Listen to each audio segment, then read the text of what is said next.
नमस्कार दोस्तों, मैं हूं वंदना भारती और आप देख रहे हैं कमोडिटी इनसाइट्स। आज है 12 ऑफ मई और ये है मॉर्निंग एडिशन। लेकिन सवाल सबसे ज़्यादा कि चांदी 3 लाख जाएगी या नहीं।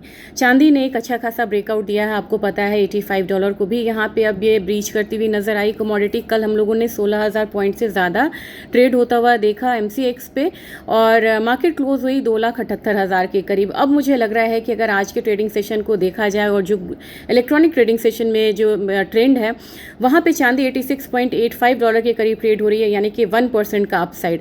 अब यहाँ पे आपको जो चांदी का लेवल है वो हायर होता हुआ चला जा रहा है। अब आज के दिन में लग रहा है कि आपकी जो ओपनिंग ही होगी वो 2,80,000 से ऊपर होगी।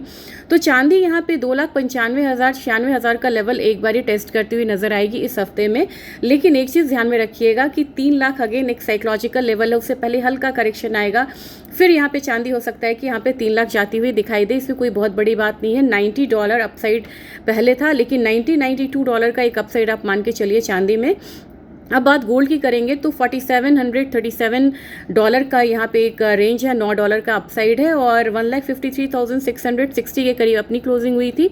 मुझे लग रहा है कि गोल्ड अभी अपना 1,55,000 वाला जो सफ़र है वो तय करती हुई नजर आएगी ये कमोडिटी, और वहाँ पे धीरे धीरे यहाँ पे जाती हुई नजर आएगी। लेकिन जो स्ट्रक्चर बन रहा है वो स्ट्रांग है और आज के दिन आप ध्यान में रखिएगा। मिड डे एडिशन में एक बार शेयर करेंगे कि न्यू गोल्ड सिल्वर रेशियो क्या बन रहा है और किस तरीके से ट्रेडिंग यहाँ पे एक्सपेक्टेड है।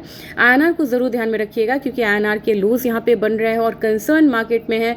अब जब कंसर्न यहाँ पे प्रधानमंत्री से लेके, क्योंकि आप देख रहे हैं इंटरनेशनल मार्केट में भी कंसर्न्स आ रहे हैं, तो मेरे ख्याल से यहाँ पे जो अपसाइड है कमोडिटी का वो पैनिक अभी कंटिन्यू रहना चाहिए। इन्फ्लेशन भी यहाँ पे बढ़ता हुआ नजर आ रहा है। इकोनॉमी को तो ये हर्ट करेगा, लेकिन कमोडिटी को स्ट्रैटेजिक रिजर्व क्रिएट करके रखना ये भी कमोडिटी की डिमांड को बढ़ा रहा है। ऑयल की बात करें, ऑयल अगेन यहाँ पे $99.3 के करीब है, यानी कि $100 के इर्द गिर्द ये घूम रहा है। अपना बाजार 9500 तक का एक लेवल जो है वो आता हुआ देख सकता है।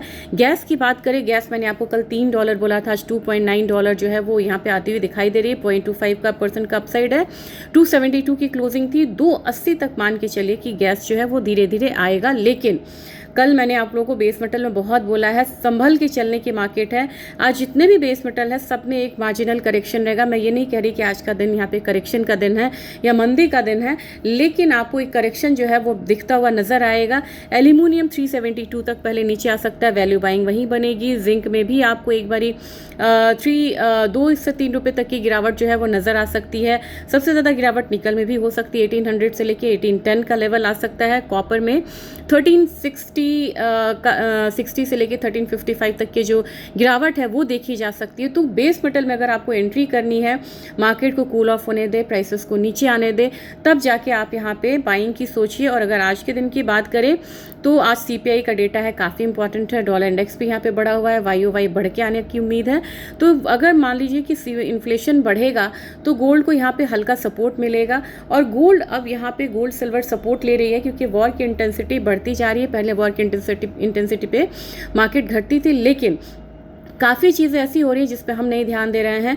जैसे कि सुप्रीम कोर्ट ने यहाँ पे टैरिफ को बताया था कि टैरिफ मतलब कि नहीं लगना चाहिए, उन्होंने रिवोक करा था।